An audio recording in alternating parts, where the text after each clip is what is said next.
Hello students, today's topic is goodwill. ये हमारा partnership का सेकंड पार्ट शुरू हो रहा है. फर्स्ट पार्ट हमने कंप्लीट कर लिया है. इसमें हमने पार्टनरशिप के बेसिक्स, जिसमें interest on capital, interest on drawing, capital, drawing, salary की कैलकुलेशन, कमीशन, फीस, ये सारे हमने जो बेसिक टर्म्स हैं उसको हमने कंप्लीट कर लिया. तो ये जो गुडविल वाला चैप्टर है बहुत इंपॉर्टेंट चैप्टर है एग्जाम पॉइंट ऑफ व्यू से, क्योंकि इसमें से आपको एक थ्योरेटिकल लॉन्ग क्वेश्चन और एक आपको लॉन्ग क्वेश्चन प्रैक्टिकल में आपको जरूर मिलेगा. तो आप इसको थोड़ा ध्यान दीजिएगा. तो सबसे पहले हमारे पास मीनिंग ऑफ गुडविल. तो गुडविल है क्या? Goodwill is a reputation of the business. Goodwill is a name, reputation, connection of a businesses. आपका बिजनेस का क्या कनेक्शन है? That is a goodwill. It is easy to describe the meaning of the goodwill, but it is difficult to define the term. Goodwill, being an intangible asset of the business, cannot be seen and touched. It is created through various activities such as a quality production, harmonious relationship with customers, check on prices, integrity, etc. तो goodwill जो है वो create की जाती है, वो reputation है business की. गुडविल का ये नहीं है कि बाहर पड़ी है हम उसको खरीद के ले आए, नहीं, ये नहीं. गुडविल को क्रिएट किया जाता है. वो आपके नाम का बेनिफिट हो सकता है, एडवांटेज रेपुटेशन का, आपके बिजनेस कनेक्शंस का, आपके कितने कस्टमर्स जुड़े हुए हैं साथ में, आपके लिंक में है, दैट इज अ गुडविल. सो एक कस्टमर के माइंड में जो आपकी रेपुटेशन है, दैट इज अ गुडविल. तो अगर मैं आपको कहूं कि मार्केट में दो प्रोडक्ट हैं, आपने एक मोटरसाइकिल परचेज करना है, तो आपके पास दो ऑप्शन हैं. एक तो आप हीरो होंडा, दूसरा आपके पास राजा मोटर. तो आप कौन सा परचेज करेंगे? होप सो आपके दिमाग में हीरो होंडा ही आया होगा. क्यों आया? क्योंकि उसका नेम है, उसकी रेपुटेशन है, उसके कस्टमर रिलेशंस अच्छे हैं, उसकी क्वालिटी ऑफ प्रोडक्ट अच्छी है. अगर मैं बात करूं राजा मोटर्स की, उसकी प्रोडक्शन, उसकी क्वालिटी हीरो होंडा से अच्छी हो सकती है, बट मुझे हीरो होंडा पे इसलिए विश्वास है क्योंकि वो सबसे पुरानी कंपनी है. राजा मोटर्स है वो पुरानी कंपनी है, वो काफी टाइम से इस मार्केट में या इस फील्ड में वो काम कर रही है. सो आपको क्लियर हो कि it is a goodwill is a reputation, is a name, is a fame, and it is a relation with customers, is a integrity, is a quality of production.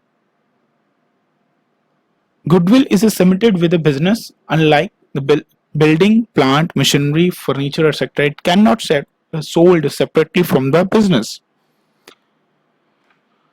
Goodwill जो है वो बिजनेस के साथ है, business के काम के साथ है, जो हम एक्टिविटीज करते हैं उसके साथ है. हम उसको बिल्डिंग, मशीनरी, फर्नीचर की तरह अलग अलग सेल आउट नहीं कर सकते. अगर मैंने अपना पूरा बिजनेस सेल करना है तभी वो गुडविल भी साथ में सेल होगी, वो सेपरेटली सेल आउट नहीं होगी. व्हेन गुडविल इज वैल्यूएट, कि हम गुडविल की वैल्यूएशन कब करेंगे, कब जरूरी है हमारी वैल्यूएशन गुडविल की करना? तो सबसे पहले जब एक न्यू पार्टनर को हम इंट्रोड्यूस कर रहे हैं अपनी पार्टनरशिप फर्म में. Second, if a partner retire from the firm. Third, if a partner die. Fourth point, if there is a change in profit sharing ratio among partners. Fifth point, if a partnership firm is sold to a company. And sixth point, if two or more than two partnership firm are amalgamated. तो इसमें आपको ये समझाना चाहूंगा कि partnership firm में जब एक पार्टनर ऐड होता है, वो पार्टनरशिप फर्म कब से काम कर रही है? पिछले 25 सालों से काम कर रही है या 10 साल से काम कर रही है. उसने कुछ अपना नाम कमाया, उसने कुछ अपनी रेपुटेशन क्रिएट की है, उसके प्रोडक्ट की कुछ क्वालिटी है, तो उसका बेनिफिट कौन ले रहा है? एक न्यू पार्टनर ले रहा है. तो न्यू पार्टनर को उसकी गुडविल की वैल्यूड पेमेंट करनी पड़ेगी। किसको करेगा वो पेमेंट? वो नाम यूज करेगा, वो प्रॉफिट अर्न करेगा, बट उसकी पेमेंट किसको करनी? उसने एग्जिस्टिंग पार्टनर्स को उसकी पेमेंट करेगा। जब एक पार्टनर रिटायर होगा तो वो उस कंपनी को छोड़ के जा रहा है, रिटायर हो रहा है, तो उसने जो मेहनत की है, जो इंटीग्रिटी दिखाई है अपनी एक्टिविटीज में, उसने तन मन धन से उसने काम किया उस बिजनेस के लिए, तो उसको उसके बदले में उसके नेम फेम क्रिएट करने में जो उसका टाइम लगा उसकी कुछ पेमेंट की जाएगी। दैट इज अ गुडविल, उसकी भी पेमेंट होगी। सेम एज इट इज बाकी पॉइंट्स भी है हमारे पास। What are factors determine the value of goodwill? कौन से फैक्टर जो है हेल्प करेंगे? तो सबसे पहले है लोकेशन। अगर मैं एक मैन्युफैक्चरिंग कंसर्न की बात करूं तो वो easy access to quality raw material, जहां से उसको रॉ मटेरियल इजीली मिल जाए, लेबर उसको अच्छे से मिल जाए, वो अपने प्रोडक्ट को near to market, big market में वो सेल कर रहा है, यानी कि कस्टमर को अपनी नियर टू मार्केट में वो मिल रहा है प्रोडक्ट। तो उसके साथ क्या होगा? कस्टमर्स इंक्रीज हो गए। अगर वो मटेरियल हर एक दुकान पे आपको मिल रहा है, प्रोडक्ट आपको अवेलेबल हो रहा है इजीली, तो लोकेशन फैक्टर यहाँ पे इफेक्ट करेगा, क्योंकि वो प्रोडक्ट किसी भी जगह से मिल रहा है, लोकेशन फैक्टर अच्छा है वहां पे, वो एक उस मार्केट में है जहां पे कस्टमर ज्यादा उस शॉप को देखते हैं, या उस शॉप में सबसे ज्यादा आपका प्रोडक्शन जो मटेरियल है, जो आपका प्रोडक्ट है वो सेल हो रहा है, तो उस टाइम में आपके कस्टमर ज्यादा इंक्रीज हो गए। तो ज्यादा कस्टमर हो रहे हैं तो वो इंक्रीज इन टर्नओवर का रिजल्ट है आपका। आपकी टर्नओवर इंक्रीज हो रही है, उसके साथ साथ आपकी प्रॉफिट अर्निंग कैपेसिटी इंक्रीज हो रही है, जिसके साथ आपकी गुडविल भी इंक्रीज हो रही है, क्योंकि आपके प्रोडक्ट ज्यादा सेल हो रहे हैं। प्रोडक्ट ज्यादा सेल हो रहे हैं मतलब कि वो क्यों सेल हुए? क्योंकि उसका क्वालिटी है, उसमें क्वालिटी है प्रोडक्ट में, तो इसलिए लोकेशन फैक्टर आपका फर्स्ट फैक्टर है जहां जिससे हम गुडविल की वैल्यूज कर सकते हैं। सेकंड है टाइम फैक्टर। टाइम फैक्टर में मैं बात करूंगा एक नई फर्म की और एक पुरानी फर्म की। यहाँ पे मैं एग्जांपल लेता हूँ एक टाटा मोटर्स की और एक गुप्ता मोटर्स की बात करते हैं। तो आपके पास दो ऑप्शंस हैं, आप दोनों में से किस की कार परचेज करना पसंद करोगे? आपके दिमाग में आएगा टाटा मोटर्स। क्यों? क्योंकि टाटा मोटर्स इंडिया की पुरानी कंपनी है, अच्छे प्रोडक्ट्स है, उसकी कस्टमर जो सर्विसेज हैं वो अच्छी हैं, उसके प्रोडक्ट अच्छे हैं, उसके गाड़ी का इंजन अच्छा आता है। गुप्ता मोटर्स क्यों नहीं? गुप्ता मोटर्स तो आज ही आई है, एक नई फर्म है, उसके बारे में मालूम नहीं उसके प्रोडक्ट कैसे हैं, चाहे हमें सस्ते मिल रहे हैं, चाहे वो टाटा से अच्छे होंगे, बट वो टाटा की जितनी पुरानी फर्म नहीं है, उसको उतना एक्सपीरियंस नहीं है। तो कस्टमर क्या करेगा? एक लोकेशन का तो एडवांटेज ले रहा है क्योंकि वो प्रोडक्ट हर जगह मिल रहा है। गुप्ता के तो अभी इतने शोरूम्स नहीं ओपन हुए होंगे जितने टाटा के पूरे इंडिया में, तो इसलिए वो टाइम फैक्टर भी आपके गुडविल की वैल्यूएशन को डिटरमिन करने में हेल्प करता है। Now third point is the nature of business. Nature of business means type of goods deal, आप किस तरह की गुड्स में डील कर रहे हो। Some goods are daily use, तो उसकी वो तो नेसेसिटी है लाइफ की, and demand of such goods is constant and the profit fluctuation is minimum. उसमें प्रॉफिट में फ्लक्चुएशंस बहुत कम आती है।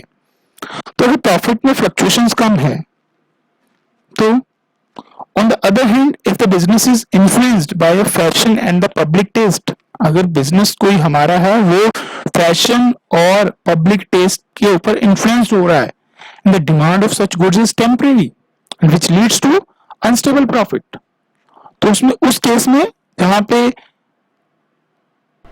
जो प्रोडक्ट्स कस्टमर की टेस्ट के ऊपर डिपेंड है, कस्टमर के फैशन के ऊपर डिपेंड है, उसमें प्रॉफिट्स अनप्रेडिक्टेबल हैं, तो बहुत ही फ्लक्चुएशंस जो है उस केस में आएंगी। And thus more stable or the constant is the profit is the more is the goodwill and vice versa। जहां पे हमारा प्रॉफिट ज्यादा मिल रहे हैं, हमारी मार्केट स्टेबल है, हमें मालूम है यहाँ पे ज्यादा प्रोडक्ट्स जो सेल होंगे, हमें अच्छा प्रॉफिट मिलेगा, प्रॉफिट स्टेबल है, तो उस केस में हमारी गुडविल ज्यादा होगी। जहां पे हमारा कांस्टेंट है वहां पे भी गुडविल ज्यादा होगी। बट अगर मैं बात करूं अनस्टेबल प्रॉफिट्स की, तो वहां पे गुडविल उतनी नहीं होगी जितनी हमारी स्टेबल प्रॉफिट्स में होती है। तो रिस्क इन्वॉल्व में, जिस बिजनेस में रिस्क कम है, it's create a more goodwill, but if the risk is more, it's create a less goodwill. ठीक है। Now third point is monopolistic nature of the business. Monopolistic or monopolized business means monopoly in the business give jumps to earning. वो monopolistic situations में continue काम करेगा। If the buyer of the business feel the monopolistic situation will continue to exist in the future,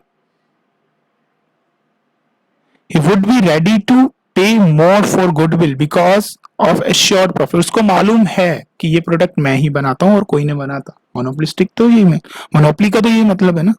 तो उसको मालूम है मैं assured profit कमा रहा हूँ, मुझे प्रॉफिट होना ही होना है, उसकी पॉसिबिलिटी है। So the advantage of the monopoly may not be continue to be derived. अगर उसको मालूम है कि मेरी मोनोपोली जो है वो कंटिन्यू नहीं रहेगी, कोई नया बिजनेस आ रहा है, तो उसकी गुडविल्स में अप एंड डाउन्स आएंगे। Now fourth point is a benefit of the patents and trademark. अगर आपका ट्रेड नेम वर्ल्ड वाइड है, रजिस्टर्ड है, that is also favorable influence the value of goodwill. क्यों? Reliance is the best example. Multinational company है, Tata is also multinational company, और बहुत सारे product आते हैं जो मल्टीनेशनल कंपनीज के बने हुए हैं। रिलायंस के आप प्रोडक्ट्स ज्यादा परचेज करते हो, क्यों करते हैं? क्योंकि that is a world wide, पूरे वर्ल्ड में उसका नाम है, उसकी रेपुटेशन बनी हुई है। Fifth point is easy access of raw material. Easy access of raw material means आपको बहुत इजीली अगर रॉ मटेरियल मिल रहा है, तो वहां पे आपका लोकेशन फैक्टर भी आएगा कि आपको इजीली अच्छी क्वालिटी का रॉ मटेरियल मिल रहा है, आपको लेबर मिल रही है, आप नियर टू बिग मार्केट हो, तो आपकी valuation of goodwill, value of goodwill बहुत ज्यादा होगी। Next point is capital required. Capital required कि हमेशा आपकी गुडविल जो है, आपका रिलेशन आपके प्रॉफिट के साथ होता है। When the profit of a business is more in relation to investment of the capital, the value of goodwill is higher than the business earning. Less profits with proportionately large investment of capital. अगर आपका profit कम है, यानी कि आप ज्यादा investment करके कम profit कमा रहे हो, तो उसकी वैल्यूएशन और गुडविल बहुत कम हो गया। अगर आप कम कैपिटल लगा के कम इन्वेस्टमेंट करके अच्छा प्रॉफिट कमा रहे हो, इसका मतलब कि आपकी जो गुडविल है वो बहुत ज्यादा होगी। Now fifth point is trend of profit. Where there is a upward trend in the profit, आपके प्रॉफिट में अपवर्ड ट्रेंड है, आप हमेशा हर साल, पिछले साल से इस साल आपने ज्यादा प्रॉफिट कमाया, इस साल से अगले साल आप और ज्यादा प्रॉफिट कमाओगे, यानी कि आपकी प्रॉफिट इंक्रीज हो रहा है, आपका प्रॉफिट ट्रेंड अपवर्ड है, तो आपकी गुडविल इंक्रीज होगी। और अगर इसके ऑपोजिट है तो आपकी जो गुडविल है वो कम होगी, डिमिनिशिंग होगी। Now sixth point is efficiency of management. Management point भी आपकी गुडविल को अफेक्ट करता है। अगर आपकी गुडविल में डे बाय डे आपकी मैनेजमेंट की हेल्प से एफिशिएंट मैनेजमेंट है तभी आप प्रॉफिट अर्न कर रहे हो, तभी आप प्रॉपर प्लान कर पा रहे हो अपनी प्रोडक्शन को, डिस्ट्रीब्यूशन को, सर्विसेज को, तो आपकी गुडविल अच्छी है। तो अगर आपकी मैनेजमेंट इनएफिशिएंट वर्क कर रही है या उसने मैनेजमेंट करना छोड़ दिया है, वो अच्छे ढंग से बिजनेस को मैनेज नहीं कर पा रही, तो आपके जो गुडविल है वो डिक्रीज होगी। इसके अलावा भी कुछ फैक्टर्स हैं जो आपकी वैल्यू ऑफ गुडविल को अफेक्ट करते हैं, जैसे condition of the money market, possibility of the competitors, government policy, peace and security in the country. ये कुछ छोटे छोटे पॉइंट्स हैं जो जो आपकी गुडविल है उसकी वैल्यू को अफेक्ट करते हैं। चलिए नेक्स्ट है हमारे पास टाइप्स ऑफ गुडविल। तो हमारे पास दो तरह की गुडविल होती है, accounting classification and zoological classification. Accounting classification की बात करें तो हमारे पास दो तरह की गुडविल है, purchase goodwill and self generated goodwill. Zoological order की बात करें तो उसमें हमने कस्टमर की जो नेचर है उसके बेसिस पे उसको 4 पार्ट्स में डिवाइड किया है, dog goodwill, cat goodwill, rat goodwill and rabbit goodwill. तो सबसे पहले हम अकाउंटिंग क्लासिफिकेशन की बात करते हैं। अकाउंटिंग क्लासिफिकेशन में हमारे पास आता है purchase goodwill. Purchase goodwill arise हुई है जब आपने कोई बिजनेस परचेज किया है। एग्जाम्पल दे रहा हूं, मान लीजिए कि आपने टाटा कंपनी परचेज कर ली है, तो अभी आपका जो भी प्रोडक्ट होगा वो टाटा के नाम से होगा। अब आपने टाटा के लिए जो पेमेंट की है उसमें आपने एसेट्स भी परचेज किए, मशीनरी भी परचेज की है, बिल्डिंग भी परचेज की है, बट आपने उसकी वैल्यू से ज्यादा पेमेंट किया है, एसेट्स की वैल्यू से ज्यादा पेमेंट किया है, तो that is a payment of goodwill. और इस तरह की गुडविल को जब आपने परचेज गुडविल है, इस तरह की गुडविल को आपने बैलेंस शीट के under the head non current asset में आप शो करते हो। सेकंड है self generated goodwill. Self generated मतलब आपने खुद क्रिएट की गई है, आप बहुत बरसों से काम करते आ रहे हो इस फील्ड में, एक स्पेसिफाइड फील्ड में आप काम करते आ रहे हो, तो आप उस फील्ड में माहिर हो गए हो, आपकी सर्विस बहुत अच्छी है, आपने क्वालिटी ऑफ प्रोडक्ट बहुत ऊंचा ले गए हो, आपकी कस्टमर सर्विसेज बहुत अच्छी हैं, तो आपने उस वजह से गुडविल क्रिएट कर ली है। यानी कि जनरली ये गुडविल जो आपकी क्रिएट हुई है ये आपके बरसों की मेहनत का नतीजा है। बेस्ट एग्जांपल है इसकी, आप कोई भी बाईसाइकिल परचेज करने जा रहे हो तो आप साइकिल कौन सी परचेज करते हो? मोस्टली हीरो की, हीरो साइकिल चाहिए हमें, कोई एटलस की नहीं मांगता, कोई और कंपनीज की नहीं मांगता, हमें हीरो की साइकिल चाहिए। क्यों चाहिए? क्योंकि मैंने जब से मैं देखा है तो मैंने उसी का नाम सुना है, मैं जिसके पास देखूं उसी का प्रोडक्ट है, तो उसकी सेल्फ जनरेटेड है गुडविल है, उसका प्रोडक्ट अच्छा है, उसकी क्वालिटी अच्छी है, तो उसने अपनी सर्विसेज से, अपने नाम से जो गुडविल क्रिएट की है, that is a self generated goodwill. Next है हमारे जूलॉजिकल क्लासिफिकेशन। जूलॉजिकल क्लासिफिकेशन के अकॉर्डिंग अगर हम बात करें तो goodwill is an attractive force which bring in customer.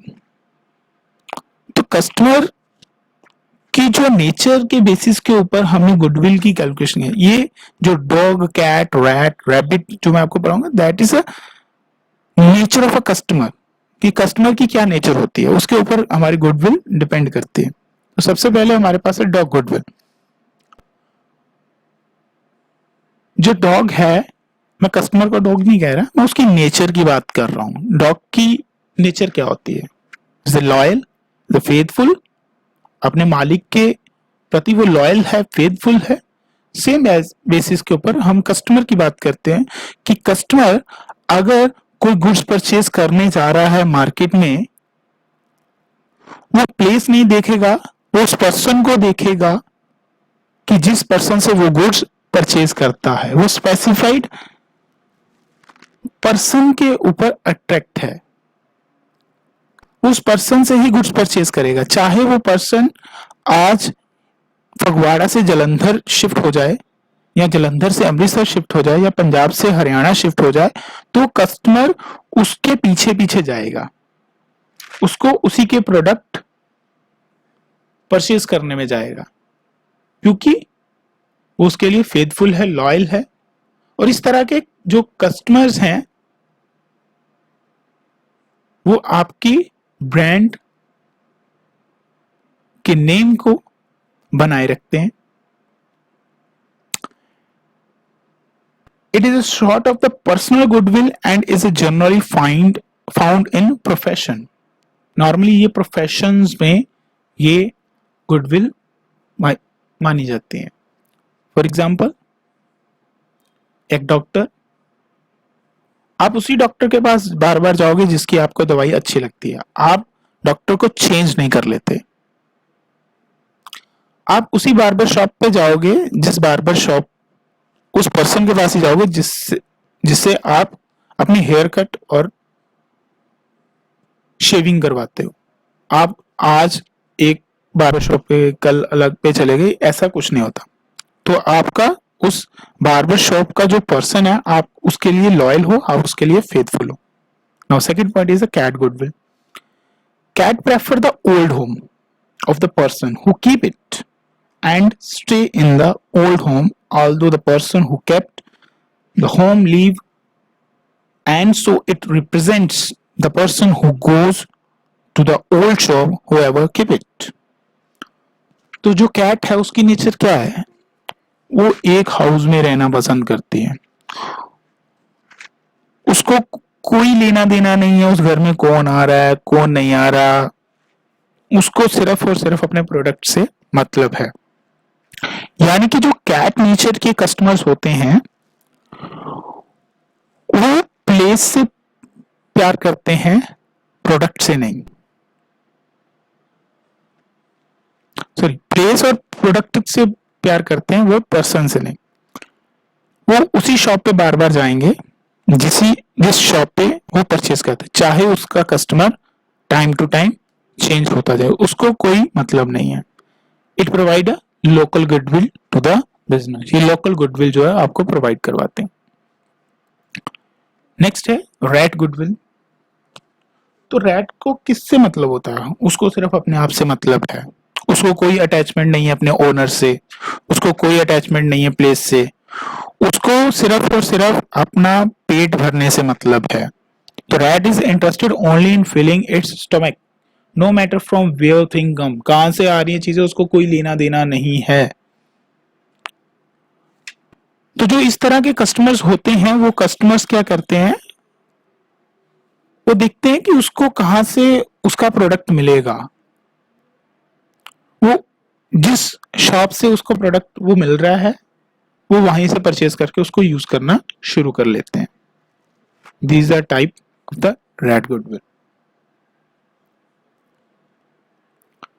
इसको रैट गुडविल को पर्सन, प्लेस, उसके कैजुअल बिहेवियर से कोई अटैचमेंट नहीं होती, उसको मतलब है तो सिर्फ अपने प्रोडक्ट से। Number 4 is a rabbit goodwill.